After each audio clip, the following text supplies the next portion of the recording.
Everyone, गैली fiction में आप सभी का स्वागत है और मैं उम्मीद करती हूँ कि आप सभी अच्छे होंगे।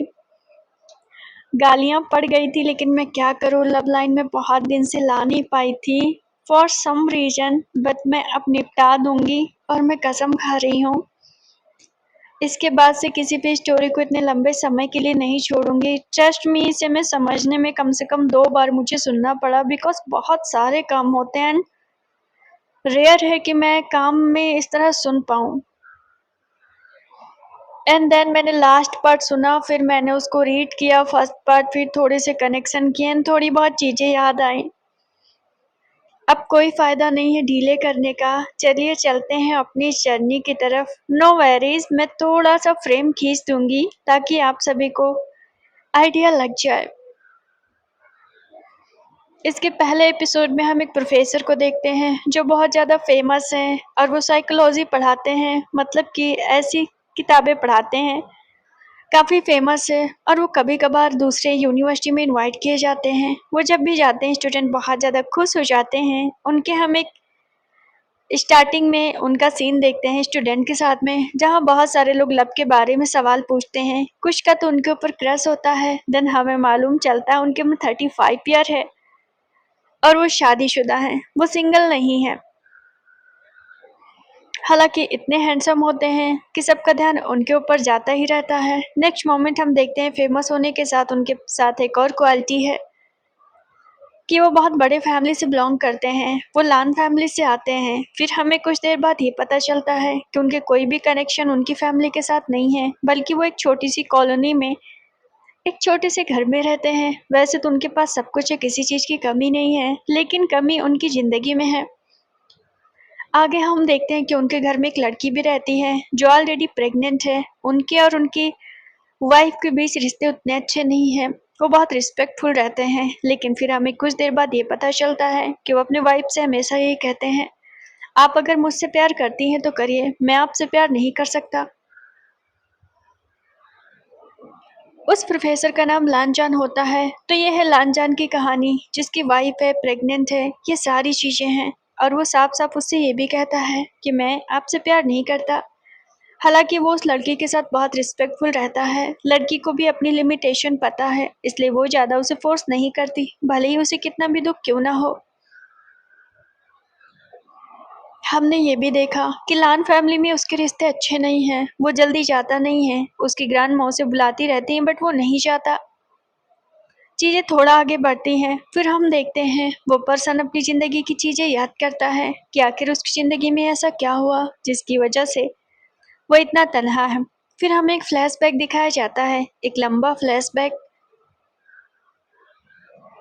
फ्लैशबैक में हम देखते हैं जब वो 19-20 साल का था या उससे छोटा, तब वो एक ऐसे इंसान से मिला जो इंसान नहीं बल्कि एलियन था। एक रात सडनली उसकी कार किसी लड़के से टकराई और तब जाकर उसे एक बहुत खूबसूरत सा लड़का मिला जिसका नाम वीबूजियान था। पहले लानजान को नहीं लगा कि वो एक एलियन है। धीरे धीरे उसे इस बात का एहसास हुआ कि वीबूजियान किसी और दुनिया से आया है। वीबूजियान के पास कुछ पावर्स थे, जैसे कि उसके पास एक पैट था जिसके पास स्नो की शक्ति थी और वीबूजियान को उसकी मर्जी के बिना कोई टच नहीं कर सकता था। दैट इज़ द रीजन कि लानजान कभी भी उसकी मर्जी के बिना उसे टच नहीं कर पाता था। स्टार्टिंग में उनकी मुलाकात बहुत ड्रामेटिक तरीके से हुई। उसकी जान बचाने के लिए लानजान को उसे अपने घर पे लाना पड़ा, दोस्त बनाकर। उनके बीच चीज़ें धीरे धीरे आगे बढ़ने लगी। पहले तो लानजान उससे बस अपनी जान छुड़ाना चाहता था कि कितनी जल्दी वो अपने घर वापस चला जाए। बट कहते हैं ना, साथ रहते रहते वो दोनों एक दूसरे को समझने लगे और फिर फेल इन लव हो गए। जहाँ लानजान के घर पे उसके बहुत सारे कजिन थे जो वीबूजियान पे लाइन मारा करते थे। लानजान बहुत ज़्यादा जेलस हो जाया करता था। वीबूजियान उसके साथ 2 से 3 साल रहा, मतलब पहले तो उसके घर में रहा, फिर वो उसे अपने विला वाले घर में लेके गया, वहाँ पर रहा। बट कहते हैं ना, कुछ चीज़ें छिपाई नहीं छिपती हैं। जब लान फैमिली वालों को ये पता चला कि लानजान वीबूजियान से ज़्यादा अटैच हो रहा है, तब उन्होंने इस बात पर आपत्ति जताई और फिर इन द केस कहीं ना कहीं ये बात निकल के आई कि वीबूजियान का बिहेवियर सबसे ज़्यादा अलग है। फिर हमने एक पार्टी का सीन देखा जहाँ कुछ लोगों को इस बात का आइडिया लग गया था कि वीबूजियान एलियन है, सबको लग रहा था कि दूसरी दुनिया से आने वाले लोग एलियन ही होते हैं। अब यहाँ लांजान को भी पता चल गया था कि उन लोगों को पता चल गया वीवूजियान का ब्लड और कुछ रिपोर्ट उनके पास भी थी। तो पुलिस की टीम इधर लांजान को लेने आ रहे थे। उसमें लान फैमिली वाले मिले हुए थे क्योंकि वो नहीं चाहते थे कि लांजान का नाम किसी भी क्राइम में आ जाए, और लांजान वीवूजियान को लेकर उसी रात वहां से भाग जाता है। हम देखते हैं यहाँ पर लांजान एक क्रिमिनल हो जाता है। उसे वांटेड घोषित कर दिया जाता है कि जो देशद्रोही हो चुका है, जो एक एलियन को बचा रहा है, जबकि उसे तो सरकार का, गवर्नमेंट का साथ देना चाहिए। आगे हम देखते हैं कि लांजान उसे लेकर जंगल में जाता है और फिर उसे एक छोटा सा घर मिलता है जहाँ पर एक ओल्ड मैन रहते हैं। वो लांजान और वीवूजियान को अपने घर पे पनाह देते हैं। इस दौरान हमें ये पता चलता है वीवूजियान का जो पैट है उसमें वीवूजियान की 20% शक्तियाँ हैं। मतलब दोनों एक दूसरे से कनेक्टेड हैं। तो वीवूजियान के दिल की बात पैट महसूस करता है। पैट के बाद पता चल जाती है कि वीवूजियान उसे प्यार करने लगा है। अब वीवूजियान का यहाँ आने का एक मकसद था। वीवूजियान यहाँ एक कर्ज की वजह से आया था। असल में वो अपनी दुनिया से भगाया गया था और वो अपनी दुनिया में वापस तभी जा पाएगा जब यहाँ आने के बाद पहला इंसान उसे दिल से एक्सेप्ट कर ले, उसे दिल से प्यार करने लगे या दिल में अपनी जगह दे दे। इसके बाद इतना प्यार करने लगे वो वीवूजियान से कि वीवूजियान के लिए अपनी ज़िंदगी भी सैक्रिफाइस करने के लिए तैयार हो जाए। वीवूजियान तभी अपनी दुनिया में वापस जा सकता है, लेकिन इसके एक कंडीशन थी। अगर वीवूजियान अपनी दुनिया में जाएगा तो वो इंसान को अपना जान देना होगा जो वीवूजियान के लिए सैक्रिफाइस करने के लिए तैयार है। और अगर वीवूजियान कभी नहीं गया तब उस इंसान की जान बच सकती है। तो ऐसे में ये तो तय था कि अगर लांजान जिंदा रहेगा तो वीवूजियान जिंदा नहीं रहेगा और वो अपनी दुनिया में वापस नहीं जा पाएगा, और अगर वीवूजियान अपनी दुनिया में वापस आएगा, जिंदा रहेगा, तो यहाँ पर लांजान नहीं जा पाएगा। वैसे भी इस दुनिया में लांजान को बहुत ज़्यादा मुसीबतें झेलनी पड़ रही थी। अब वीवूजियान को जहाँ पर इस बात का यकीन हो गया था कि उसे लांजान से प्यार हो चुका है और वो इतना मतलबी नहीं बन सकता है कि लांजान की जान ले ले, सो दैट वो एक फैसला करता है। वो फैसला करता है कि वो लांजान को बिना बताए उसे छोड़ देगा, उसका साथ छोड़ देगा और अनंत ब्रह्मांड में विलीन हो जाएगा। मतलब उसकी सोल कहीं खो जाएगी। ऐसे में वीवूजियान अपनी दुनिया में कभी वापस नहीं जाएगा, लेकिन लांजान की जान को भी कभी खतरा नहीं होगा। पैट उसे इस बात के लिए रोकता है कि वो ऐसा ना करे क्योंकि प्रिंस के ऊपर उनकी बहुत सारी जिम्मेदारियां हैं। लेकिन वीवूजियान का ये कहना सही होता है कि वो एक प्रिंस है और वो लांजान की जान नहीं ले सकता, ये भी तो उसकी जिम्मेदारी है। वो दिन भी आ गया था जब पुलिस वालों ने तलाश करते हुए उस जंगल में पहुंच गए और वीवूजियान समझ गया था ये उसके साथ आखिरी दिन है।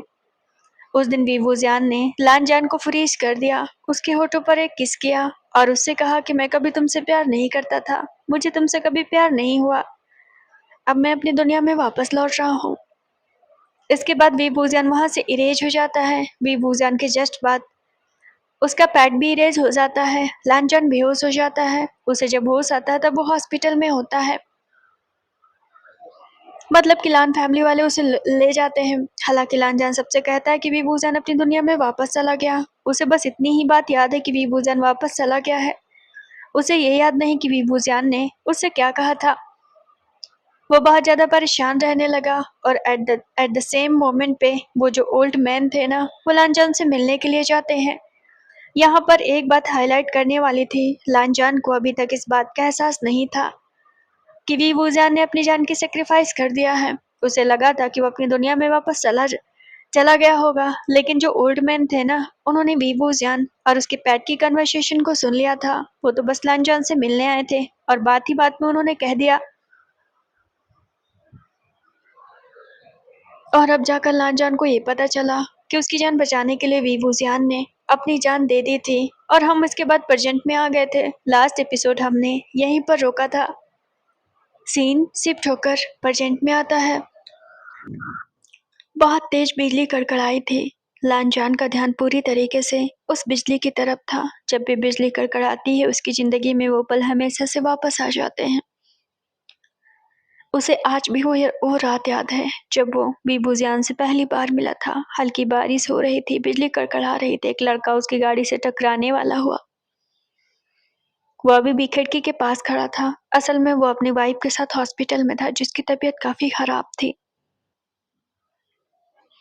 उसकी आंखें नम हो चुकी थी और ये उसके लिए जायज़ भी था। अभी तो उसने बेबूज़ियान के बारे में सोचा था। उसकी ज़िंदगी का इतना बड़ा राज लोगों को नहीं पता है कि उसके साथ क्या हुआ था। इकलौता वो है जो जानता है कि उसकी ज़िंदगी में क्या बीता था। एक ऐसा दर्द जो कभी मिटा नहीं सकता। अपने प्यार को उसने अपनी आंखों के सामने जाते हुए देखा और वो कुछ कर ना पाया। ऐसे कर्ज क्यों होते हैं? काश उसे पता होता कि वो उस दिन उसे आखिरी बार देख रहा है, तो वो जी भरकर उसे और ज़्यादा देख लेता। ये बहुत दुखदाई था उसके लिए। बस इमेजिन करने से इंसान डर जाएगा। सोचो आप किसी से आखिरी बार मिल रहे हो और आपको पता भी नहीं हो, आप अच्छे से बाय भी नहीं बोल पा रहे हो और अगले ही पल आपको ये कहा जाए, आप कभी भी उस इंसान से मिलने वाले नहीं हैं, आप उसका चेहरा नहीं देखने वाले हैं, उसकी आँखें, उसकी बातें, कुछ भी नहीं। आपके पास बस बचने वाली है तो वो यादें जो धीरे-धीरे धुंधली हो जाएँगी। उसके लिए वो दिन बहुत डरावना था। आज भी सोचता है तो लगता है सब कल की बातें हैं। लान जाना 36 साल का हो चुका है। हाल ही में उसका बर्थडे भी मनाया गया है। बट ये तब की बातें हैं जब वो 17, 18 या 19 का था। कितने साल? 10 साल या 20 साल? एक लंबा वक़्त गुज़रा था, लंबा वक़्त। वो अब कोई टीनेजर नहीं रहा था। अब उसके अंदर वैसे कोई शौक नहीं रहे थे कि वो डेटिंग पे जाए, लोगों से हुकअप करे। वो बहुत शांत हो चुका था, बहुत ज़्यादा शांत। उसके अंदर कोई ख्वाहिश नहीं रही थी कि वो किसी को प्यार करे। उसके अंदर कोई ख्वाहिश नहीं रही थी कि वो किसी के साथ कोई रोमांटिक पल शेयर करे। कोई ख्वाहिशात उसके साथ बची ही नहीं थी। कहते हैं ना कि एक शख्स का दुनिया हो जाना, तो लांचान के लिए वो शख्स पूरी दुनिया हो चुका था। काश उसे पहले दिन पता होता कि एक दिन ऐसा आएगा जब वो बेबूजान के लिए। उसकी आंखों में आंसू थे। नर्स ने उसे 2 बार पुकारा, दोनों बार उसने इस बात पर ध्यान नहीं दिया। एक्सक्यूज मी सर, उसने अब थोड़ा तेज से पुकारा। उसने पलटकर उसकी तरफ देखा। उसके लंबे बाल थे जो उसके गालों तक आ रहे थे। एक्चुअली आपकी वाइफ को होश आ गया है। उसकी नजरें खिड़की से उस पार लेटी उसकी वाइफ के ऊपर चली गई। वो भी खिड़की के पास खड़ा था। मैं आता हूँ। सीन सिपटकर वहां पहुंचा। दरवाजा खोलकर वो आहिस्ता आहिस्ता अपनी वाइफ की तरफ बढ़ने लगा। चेयर को खींचकर वो उसके सामने बैठा। उसका बेली काफी हद तक फूला हुआ था। टाइम नजदीक है, अब ज्यादा वक्त भी नहीं है। आप ठीक हैं?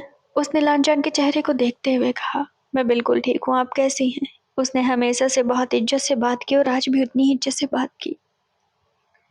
मैं ठीक हूँ, उस लड़की ने जवाब दिया। आपकी आंखें बहुत लाल हैं। हाँ वो मैं बस। आप रोए थे? उसने अगला सवाल पूछा। नहीं, उसने हमेशा की तरह मना किया। लड़की ने उसके चेहरे को देखा। उसके दिल में एक दर्द है। लांचन कभी भी उसे वैसे एक्सेप्ट नहीं कर पाया जैसा वो लड़की चाहती थी। वही बात है ना, प्यार के बदले प्यार मिले ये जरूरी तो नहीं, और उस लड़की की जिंदगी में तो यकीनन ये जरूरी नहीं था। वो बस लांचन की बहुत इज्जत करती थी। आप आज भी मुझसे बताना नहीं चाहते? ऐसी कोई बात नहीं है। मैं ये बातें किसी से नहीं कहना चाहता। अब आप कैसा महसूस कर रही हैं? मैं पहले से बेहतर महसूस कर रही हूँ। क्या हम यहाँ से लान फैमिली में वापस जाएंगे? उसने अगला सवाल पूछा। आपको ऐसा किसने कहा? आपकी ग्रैंडमा आई थी। उन्होंने कहा कि हम यहाँ से लान हाउस जाएंगे। क्या आपको मैंने पहले नहीं बताया है कि जीते जी मैं उस घर में वापस रहने के लिए नहीं जाऊंगा? अगर आपको मिलना है तो मैं आपको ले चलूंगा, लेकिन मैं वहां रहने के लिए नहीं जाऊंगा। आप इतना क्यों नाराज हैं अपनी फैमिली से? उसने लानजान के हाथ की तरफ अपना हाथ बढ़ाते हुए कहा, लेकिन लानजान ने अपना हाथ पीछे कर लिया। जिजुलो हमेशा टच मोमेंट से पीछे रहता था। मैं नाराज नहीं हूँ, उसने अपनी वाइफ के चेहरे को देखते हुए कहा। फिर ऐसी क्या बात है? आपकी माँ रो रही थी आपके लिए। आपका दिल उनके लिए पसीज नहीं चाहता? ऐसी कोई बात नहीं है। मैं बस उस घर में जाना नहीं चाहता। ऐसा क्या हुआ था? ऐसा क्या किया था उन्होंने? लानजान ने उस लड़की का चेहरा देखा। सीन शिफ्ट होकर कार में पहुंचता है। उसी दिन 2 घंटे बाद हल्की बारिश थी, लेकिन हॉस्पिटल से उसे डिस्चार्ज मिल गया था।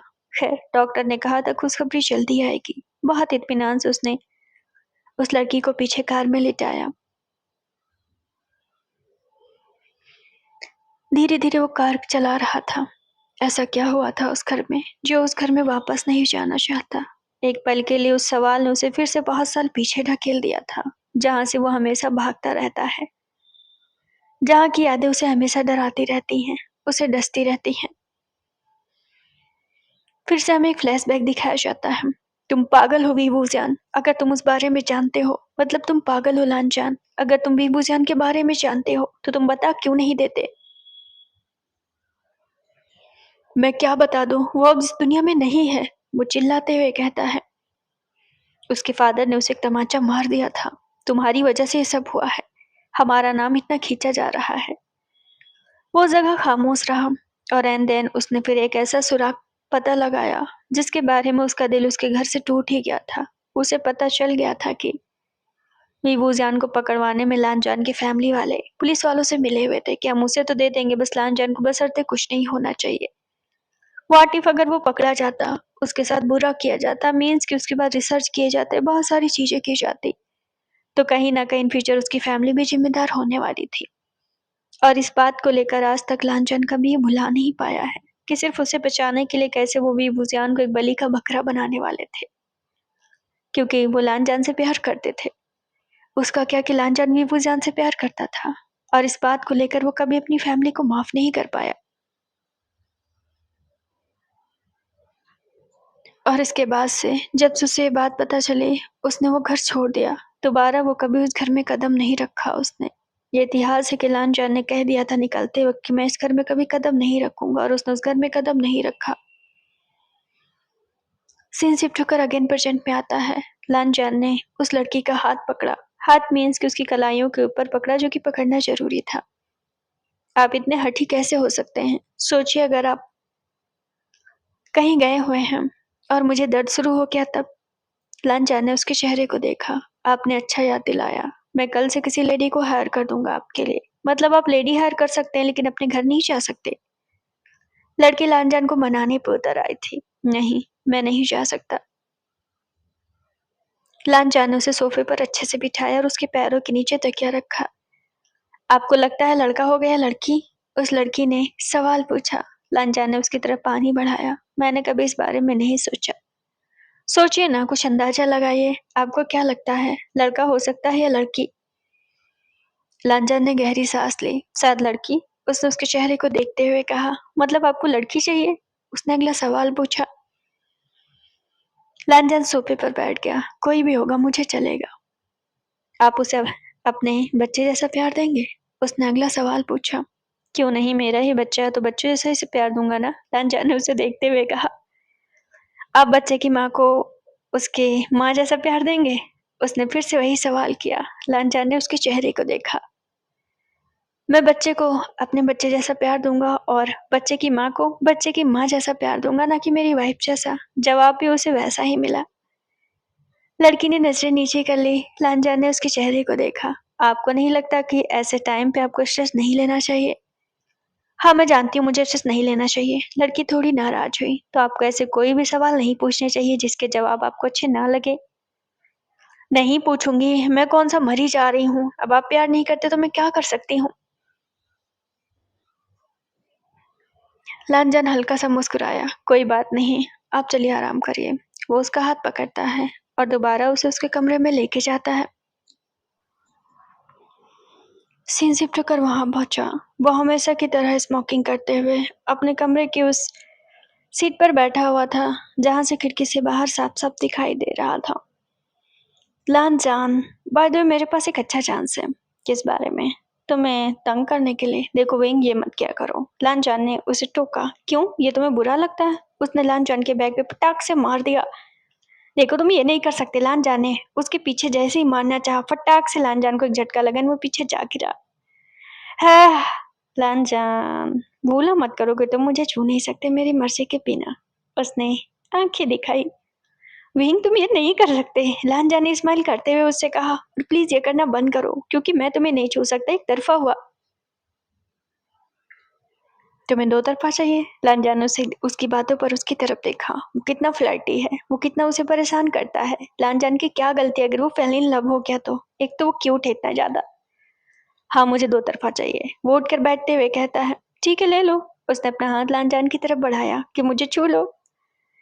लानजान ने उसके हाथ को पकड़ लिया। उसने वीवूजियान को खींचा और अपनी बाहों में भर लिया। अब मैं नहीं छोड़ूंगा, उसने वीवूजियान को देखते हुए कहा। वीवूजियान ने उसकी तरफ देखा। हाँ, अब तो अपनी मर्जी से आया हूँ। तुम कुछ देर के लिए मुझे ऐसे पकड़े रख सकते हो, लेकिन अगर मेरा दिल नहीं चाहेगा तो तुम्हें फिर से चोट लगेगी। बट तुम्हारा दिल तो चाह रहा है, तभी तो मुझे चोट नहीं लग रही। तो मुझे फंसा रहे हो लानजान? फंसाया नहीं है, तुम ही तो मेरे पास आए हो। तुम्हारा दिल चाह रहा है, शायद इसलिए मुझे चोट नहीं लग रही। वीवूजियान ने उसके चेहरे को देखा। यकीनन उस जगह उसका दिल उसके पास खुश था। लानजान मुस्कुरा दिया। फ्लैशबैक खत्म हुआ। उसकी सिगरेट भी खत्म हो चुकी थी और उसी के साथ ये खूबसूरत यादें भी खत्म हो चुकी थी। एक पल के लिए लगा कि वो अब नरक में आ चुका है। मतलब वो पल उसके लिए बहुत खूबसूरत थे। ऐसी जिंदगी उसके लिए हेल की तरह है।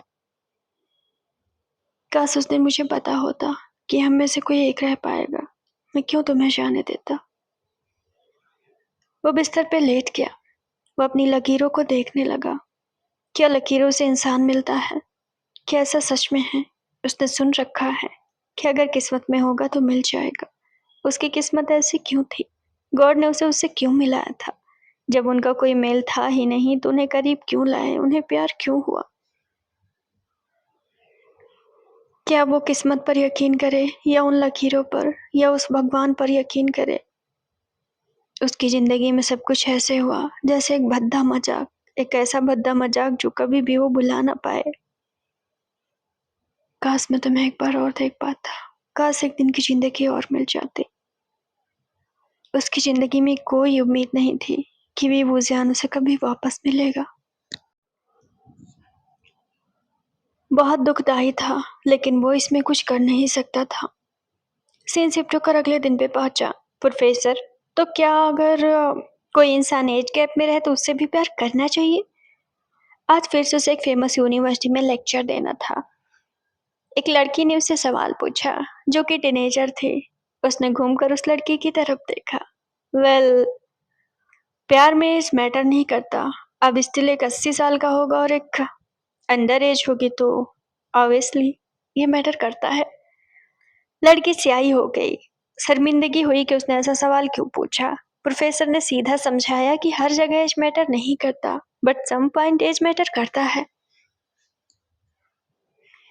मेरे माँ बाप के बीच तो 20 साल का एज गैप है, एक लड़का उठते हुए बोला। बाय द वे प्रोफेसर, मैंने सुना है कि आप शादीशुदा हैं। आपके और आपकी वाइफ के बीच कितना एज गैप है? 15 साल। लांजान ने कुछ लिखते हुए उसे जवाब दिया। 15 साल? पीछे गॉसिप होने लगे कि इन्होंने यंग लड़की से शादी की। फला फला गॉसिप हो रही थी।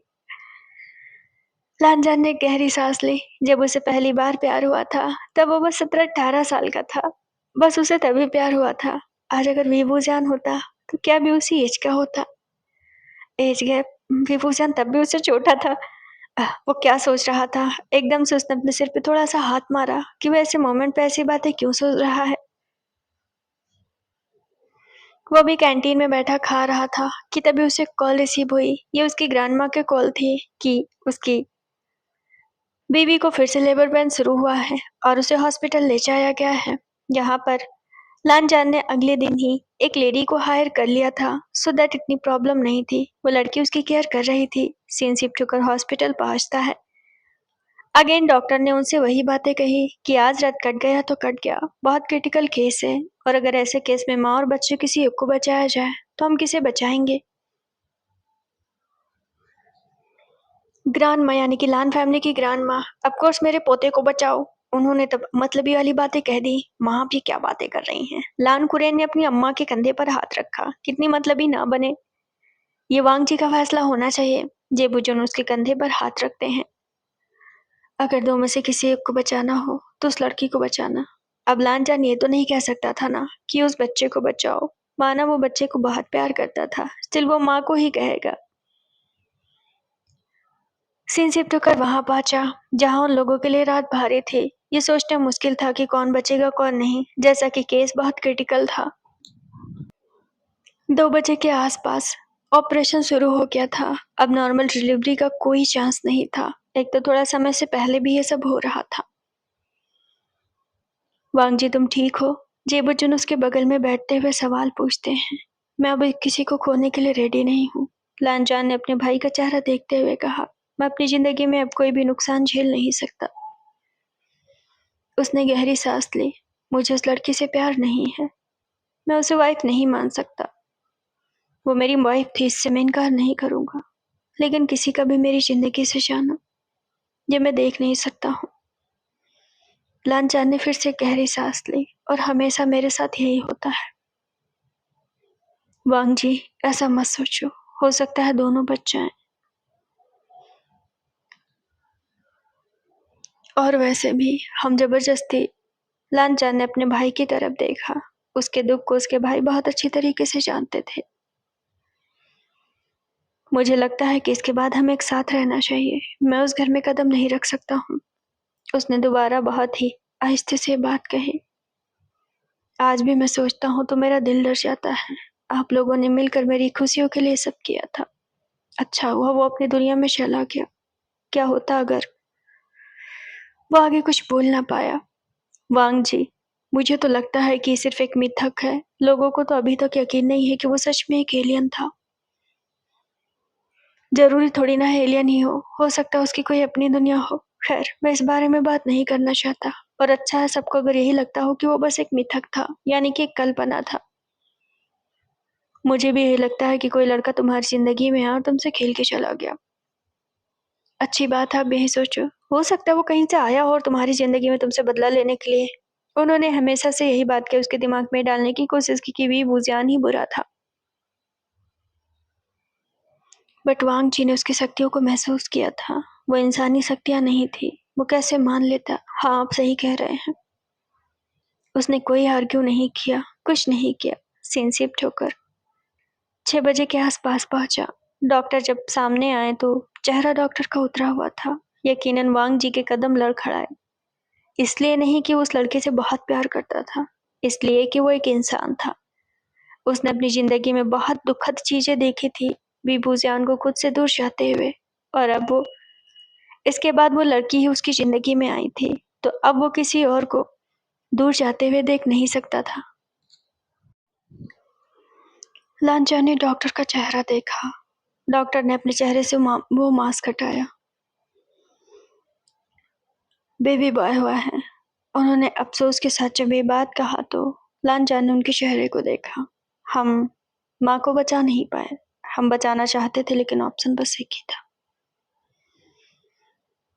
एक गहरी खामोशी आसपास छा गई। वो लड़की लांजान के करीब रही थी। मोहब्बत ना सही, वो एक इंसान था। लांजान ने अपना चेहरा घुमा लिया। उसे आज भी याद है जब उस लड़की का रेप हुआ था। 5 लड़कों ने उसके साथ कितनी ज्यादती की थी। उस रात बस लांजान ही उसे बचा पाया था। हालांकि वो रेप होने से तो नहीं बचा पाया, लेकिन लड़की की जान उसने बचा ली। लड़की तो मर जाना चाहते थे। एज ए प्रोफेसर वो क्या करता। उसने उस लड़की को समझाया, जिंदगी कहीं भी खत्म नहीं होती है।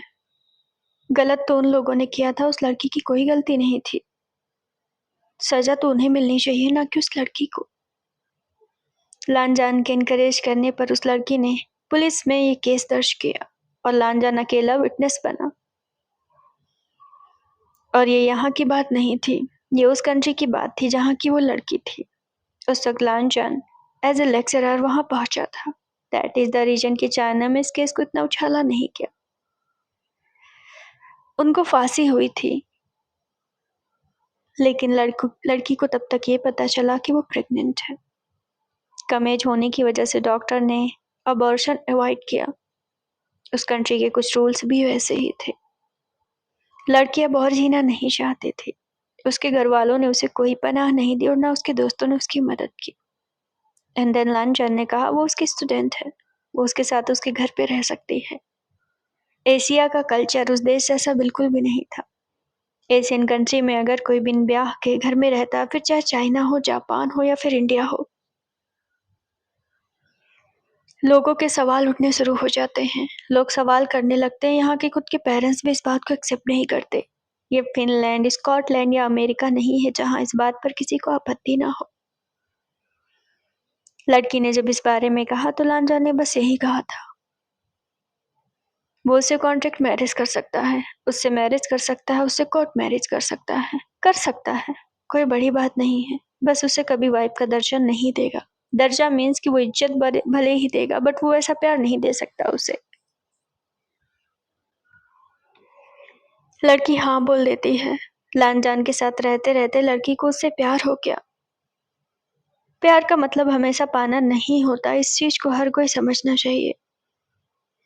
लड़की उससे प्यार करने लगी, उससे इजहार करने लगी, उससे कहने लगी कि मुझे भी प्यार करो। एंड हमेशा लांजान यही कहता, मैं आपको प्यार नहीं कर सकता। वो कहता कि मैं किसी और से प्यार करता हूँ। लड़की ने कभी फोर्स नहीं किया, लांजान ने कभी उसे बताया नहीं। वो अच्छे दोस्त हो गए थे, इज्जत करते थे, आपस में बैठ के बात करते थे, डिनर लंच भी साथ करते थे। बस इतनी सी बॉन्डिंग लांजान ने उसके साथ शेयर की थी।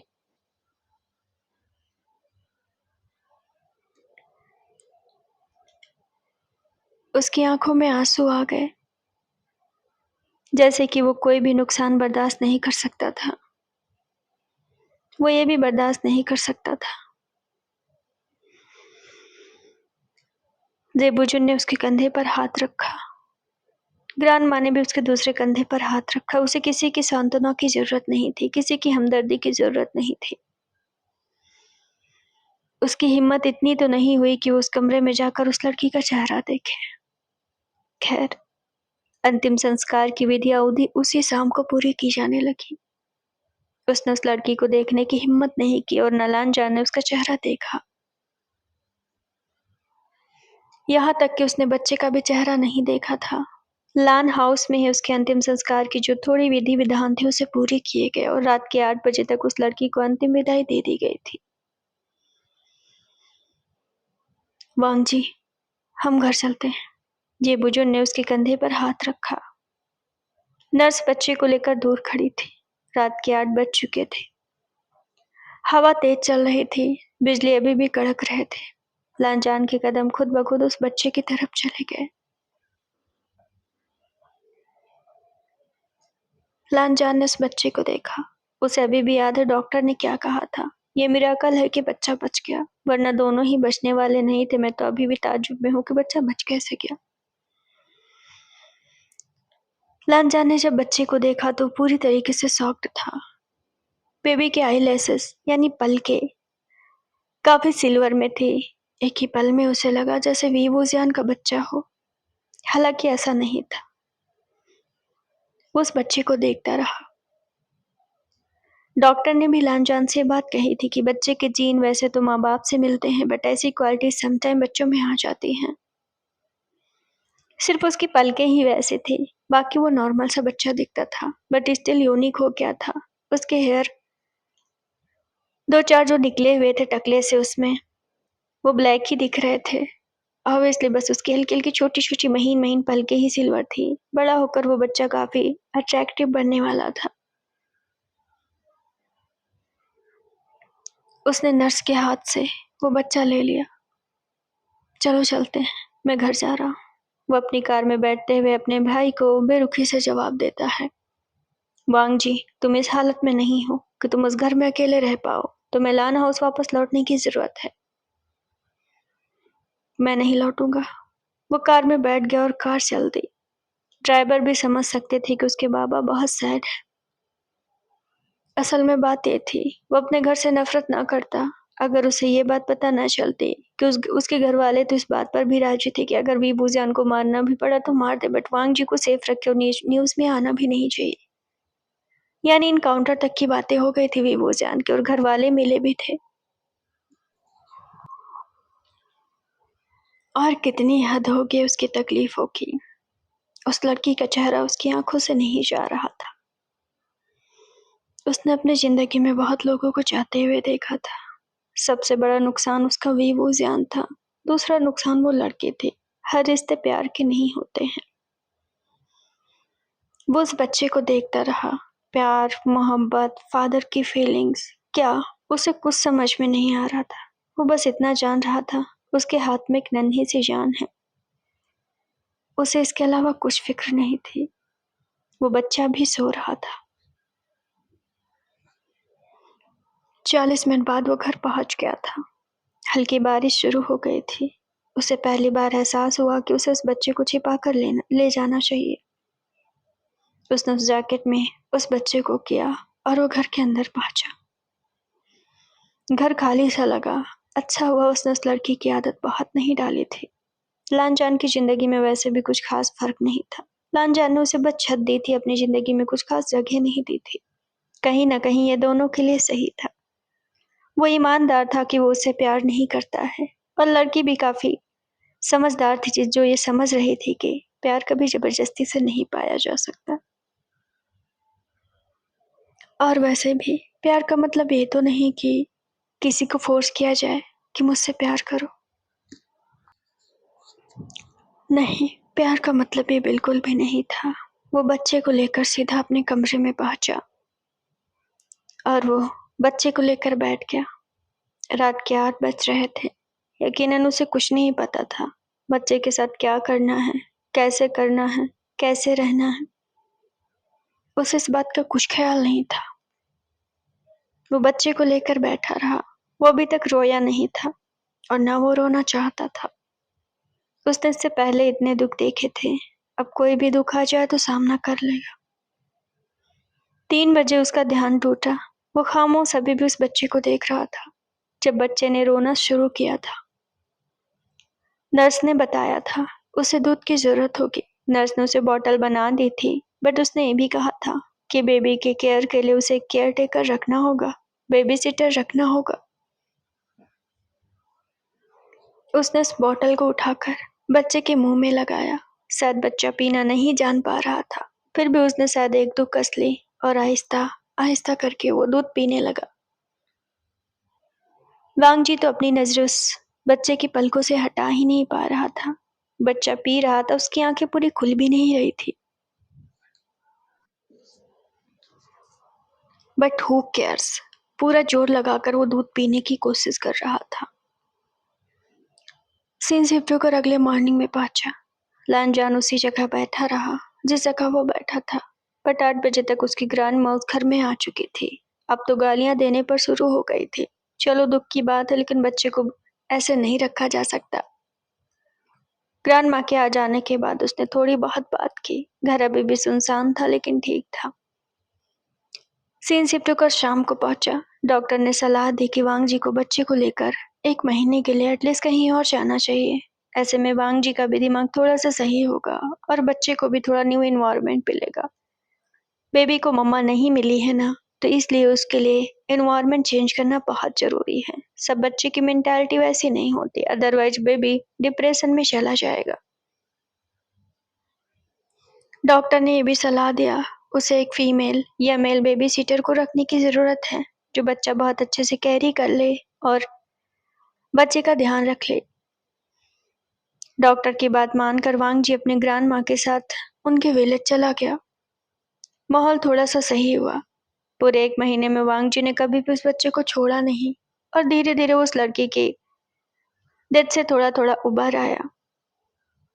मतलब ठीक है, जीना तो हर कोई सीख जाता है, लेकिन जाते जाते उस लड़की ने वांग जी के हाथ में एक ऐसी औलाद दे दी थी जो कभी भी वांग जी को अकेला नहीं रहने देती।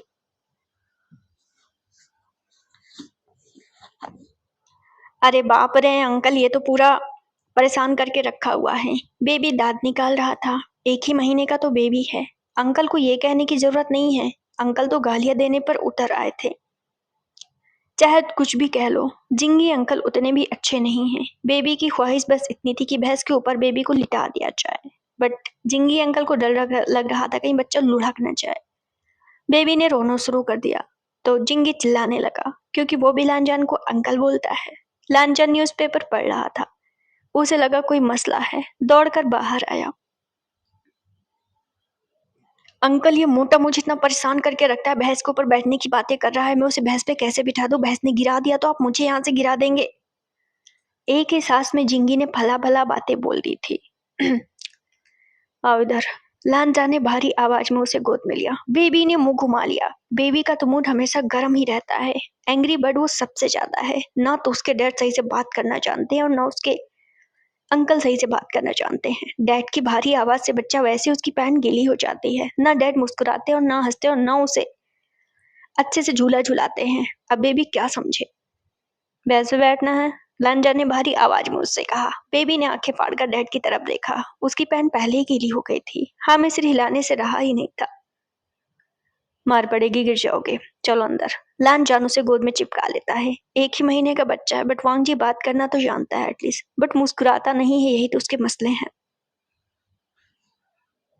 किसने सिखाया तुम्हें भैंस पे बैठने के लिए? हाँ, लान जान सोफे पर बैठते हुए उससे सवाल करता है। वांग जी बस करो, पीछे से ग्रैंड माँ ने उसे डांटा। कम से कम ढंग से बात कर लो। लान जान ने अपनी ग्रैंड माँ को देखा। अपने जिंदगी में उसने वी वूजियान के अलावा किसी से ढंग से बातें की है तो उस बच्चे से ग्रैंड माँ और कैसे बात करने की बात कर रही हैं।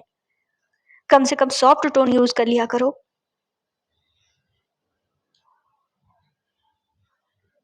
लानजान ने बच्चे की तरफ देखा। अब अगर बच्चा नौटंकी ना करे तो ग्रांड माँ की बात तो बिल्कुल फीकी पड़ जाएगी ना। बेबी ने रोना शुरू कर दिया। उसे भी तो दिखाना था कि भैंस पे बैठना था, लेकिन डैड ने बहुत भारी आवाज से उसे डांटा है।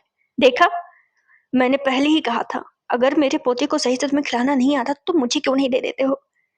ग्रांड माँ ने 1 महीने के बच्चे को अपनी गोद में ले लिया। लानजान तो बच्चे को देखता रह गया। थोड़ी देर पहले तो वो ठीक था, अभी उसे अचानक से इतने मसलात कैसे आ गए? खैर, जिंगी तुम तैयार हो ना?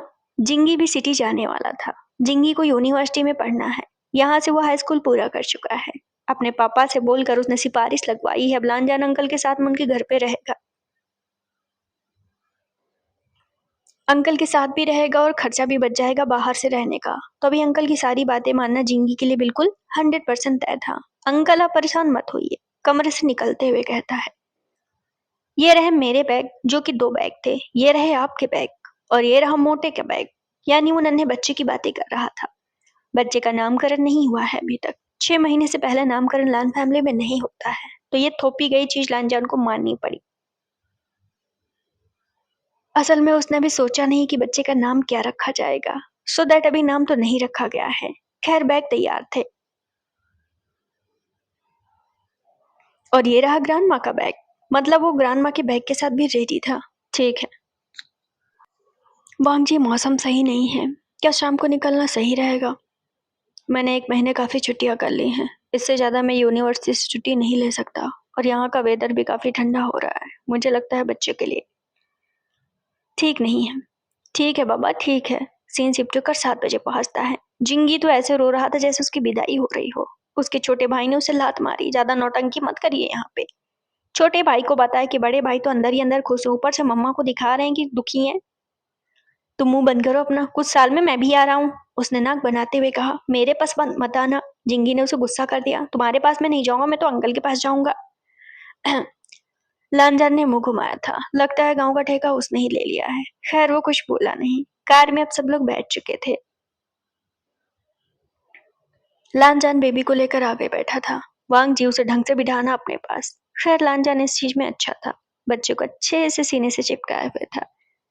उसे औलाद वाली फीलिंग आने लगी थी उसके साथ, मीन्स की फादर वाली फीलिंग्स आने लगी थी, और आ भी गई थी। लानजान उसके टकले को सहलाता रहा। आधे घंटे बाद मौसम काला काला हो चुका था। अंधेरा छा चुका था। एक बार फिर से लानजान की आंखों के सामने वही रात घूमने लगी जब वो वीवूजियान से पहली बार मिला था। आज भी उसका दिल डर रहा था। कुछ तो अजीब था। वो बेबी के चेहरे को देखता है। 1 महीने में बेबी का भी छब्बी छब्बी सा हो गया था। उसने आंखें खोलकर डैडी की तरफ देखा। मुंह घुमा लिया कि डैडी अभी रूडली आवाज बोलेंगे। एक तो डैडी हंसते नहीं, बच्चे का मसला तो सबसे ज्यादा यही है। क्या वहाँ? लानजान ने उसके गालों को खींचा और शीशा खोलकर उसे बाहर दिखाने की कोशिश की। बेबी ने दांत निकाला। बाहर सब कुछ हरा हरा था। अभी तो सिटी की तरफ पहुंचे भी नहीं थे। जिंगी और ग्रैंडमा पीछे बैठे हुए थे। ड्राइवर कार चला रहा था। ग्रैंडमा ये कितना ज्यादा खुश है। हाँ, क्यों नहीं, बाप जो इतना अच्छा है। ग्रैंडमा ने लानजान को सुनाया। और ढंग से पकड़ो, उसके बैग पे हाथ लगा के रखना। लगाए हुए हूँ ग्रैंडमा। लानजान ने बच्चे के बैग पे हाथ लगाया। बेबी ने मुंह घुमाया, उसे शर्म आई, बट क्या कर सकता है, बाप के आगे तो कुछ भी शर्म नाम की चीज नहीं होनी चाहिए बच्चे में। अच्छा लग रहा है? उसने धीरे से बच्चे से पूछा। बेबी जो है लानजान से चिपक गया, उसके गले वले में चिपक गया था, मतलब कि अच्छा लग रहा था। लानजान हल्का सा मुस्कुराता है और बाहर की तरफ देखता है। वो रेयर ही मुस्कुराता है, बल्कि वो मुस्कुराता नहीं, बट बच्चे की ये हरकत उसे मुस्कुराने पर मजबूर कर गई। लैन-जैन को थोड़ा-सा मुस्कुराता हुआ देख ग्रैंडमा भी थोड़ी-सी मुस्कुरा गई और इमोशनल हुई। लगता है तुम्हें यहाँ सब अच्छा लगता है, मैं तुम्हें लेकर आऊँगा। लैन-जैन धीरे-धीरे बातें बोल रहा था। फुसुर-फुसुर क्या कर रहे हो भला? मुझे भी बताओ कि बाप और बेटे में क्या बातें हो रही हैं? ग्रैंडमा ने दोनों को सुना दिया। कुछ नहीं ग्रैंडमा, कुछ सीक्रेट बातें हैं। बेबी ने फिर से मुँह घुमा लिया। अब तो डैड के बीच की बात है, वो किसी से नहीं कहेगा। भले ही उसके डैड कितने बुरे हों, लेकिन उसके डैड हैं। बेबी की वजह से लांजा ने स्मोकिंग करना भी छोड़ दिया था। अब और इससे ज़्यादा क्या करता? बेबी तो लकी है, उसके डैड उसे इतना ज़्यादा प्यार करते हैं। हाँ, तुम थक गए होगे, लाओ मैं मसाज दे दूँ। लांजा ने उसके पैरों को हल्का-हल्का सहलाने लगा। बेबी तो बिल्कुल प्रिंस ट्रीटमेंट पा रहा था। अब यहाँ दुनिया का कोई भी इंसान उसके इस ट्रीटमेंट को पूरा नहीं कर पाता। मतलब उसके स्टैंडर्ड यहीं से हाई होने लगे हैं। तो इन फ्यूचर अगर कोई भी लड़का या लड़की उसकी ज़िंदगी में आए तो उसके उसे स्टैंडर्ड पूरे सेट करने होंगे, जो कि उसके बाप पहले से ही सेट कर रहे हैं। हाँ, हाँ, उसकी आदत अभी से बिगाड़ दो। ग्रैंडमा ने पीछे से सुना दिया। बेबी ने घूमकर ग्रैंडमा की तरफ देखा। अरे बाबा, मैंने नहीं कहा। ग्रैंडमा ने थोड़ा-सा मजाकिया अंदाज में कहा। लांजन ने हल्का-सा मुस्कान दिया। ग्रैंडमा ये सेंस कर लेता है। यानी लांजन बता रहा था वो 1 महीने का है, बट वो सेंस कर लेता है। सही से बैठ नहीं पाता, लांजन उसे लिटा के रखता है, बट वो सेंस करता है। जब लोग उससे बातें करते हैं तो टोन समझता है। उनकी कार खराब हो गई इसी चक्कर में, और इस जगह बेबी सो गया। कार बनाते बनाते रात के 11 बज चुके थे। बारिश इतनी तेज थी कि अब तो उनका परेशान होना बिल्कुल वाजिब था। लांजा ने जेबुजन को कॉल करके बता दिया था कि अगर वो 12 बजे तक ना पहुंचे तो एटलीस्ट हेल्प के लिए किसी को भेज दे, क्योंकि रास्ता बहुत खराब था और सिटी अभी भी दूर थी। बारिश का पानी इस तरह बह रहा था कि सड़कें कीचड़ से भर चुकी थी, और वैसे भी वो रास्ता ऐसा था कि आसपास कोई घर नहीं थे, कोई गांव नहीं थे। मसला इस जगह आकर फंस गया था। अभी वो जंगल को क्रॉस कर ही रहे थे। बेबी गहरी नींद में सो रहा था। मैंने आज मना किया था वांगजी आने के लिए। ग्रैंडमा, मैंने सोचा नहीं था कि मौसम ऐसा हो जाएगा। और वो आपस में बात कर ही रहे थे कि कार पे अचानक से ब्रेक लगी। सबको लगा एक्सीडेंट हो गया है। लांजा ने ड्राइवर की तरफ देखा। ड्राइवर हैरान होकर सामने की तरफ देख रहा था, और जिंगी और ग्रैंडमा की नजरें भी सामने गई। फर्स्ट थिंग बहुत डरावने वाली थी। पहली बात, ये जंगल का आखिरी छोर था। यहाँ कोई इंसान का नामो निशान नहीं हो सकता था। शेर, भेड़, बकरे, एक से एक जानवर वहां पर थे। ऐसे में एक इंसान, कोई मर्द या कोई लड़का, कुछ ऐसे कपड़े पहने हुए था जिससे उसका चेहरा तो नहीं दिख रहा था। यकीनन वो पूरे चेहरे से ढका हुआ था, लेकिन वो भीगा हुआ था और वो बहुत ज्यादा कांप रहा था। वो कार के सामने आ गया था। शायद वो मदद मांग रहा था। और उसके गोद में एक खरगोश था जो ऑलमोस्ट उससे चिपका हुआ था। खरगोश था कि क्या था, बट उससे चिपका हुआ था। क्या? वांगी, बाहर मत जाना। ग्रांड माँ ने उसे उतरने से पहले ही टोक दिया। मैं बाहर नहीं जा रहा हूँ। ये है कौन? जिंगी ने चिल्लाते हुए कहा। मुझे तो बहुत डर लग रहा है। ड्राइवर भी हैरान था। यहाँ इंसान कम रहते हैं। ये कोई लड़का लग रहा है मुझे। आप कहें तो मैं देखूं। तब तक वो लानजान की तरफ आ गया। कांपता हुआ वो लड़का शीशे पे अपनी फिंगर मारता है। वांगी, दरवाजा मत खोलना, खिड़की मत खोलना। ग्रांड माँ ने उसे टोका। ड्राइवर ने भी उसे टोका। लानजान थोड़ी देर रुकता है, बट उसकी नजर उस लड़के की फिंगर पे चली गई थी। उसके नाखून सफेद थे। सफेद नाखून उसने अपनी जिंदगी में पहले भी देखा हुआ था। उसकी नजर उसके चेहरे को देखने के लिए तड़पने लगी। बच्चा अभी भी सो रहा था। वांगजी उसके चेहरे को देखने की कोशिश कर रहा था। एक तो डर था कि गोद में उसका बच्चा था, कुछ नुकसान हुआ तो क्या होगा, लेकिन दूसरा ये कि वो शीशे पे बार बार हाथ मार रहा था, साथ खोलने की बातें कर रहा था। लानचान ने शीशे को खोल दिया। थोड़ा सा ही खोला। एक प्यारी सी आवाज, बहुत महीन और बहुत जानी पहचानी सी आवाज उसके कानों में आई। क्या आप मुझे सिटी तक छोड़ देंगे? मैं रास्ता भटक गया हूँ। मुझे आपकी मदद की जरूरत है। उसका दिल वहीं बाहर आ गया था। यकीनन वो वीवूजियान की आवाज थी। वो ब्लैंक सा हो गया था। उसे यकीन नहीं हुआ कि उसने जो कुछ भी सुना वो सच था। उसे सच में यकीन नहीं हुआ। उसने बच्चे को बेतहाशा और कस के पकड़ा, और वो बाहर की तरफ बस देखता रह गया, एक मूर्त की तरह बनकर, फ्रीज और कोल्ड। मैं आपसे मदद मांग रहा हूँ। दोबारा भी आवाज उसके कान में गई। उतनी ही प्यारी आवाज थी, और उतनी ही सॉफ्ट आवाज थी। अभी भी उसका चेहरा नहीं दिख रहा था, लेकिन हाँ, वो सपने में नहीं था, और काश वो सपना ना हो। गाइस आज के लिए बस इतना ही। आखिरी पार्ट में जितने भी पहलू हैं मैं जोड़ दूंगी, बहुत ज़्यादा लेट हो गया है। आप लोग बताना कि कैसा लगा। मुझे पता है दुख के बाद सुख आता है तो अच्छा लगता है, बट कुछ चीज़ें नेसेसरी हो जाती हैं। आई होप कि आप समझ पा रहे होंगे, और नहीं समझे हैं तो जो उलझे हुए तार हैं लास्ट में जोड़ूंगी। अपना ख्याल रखिए, बता के जाना। Love you all.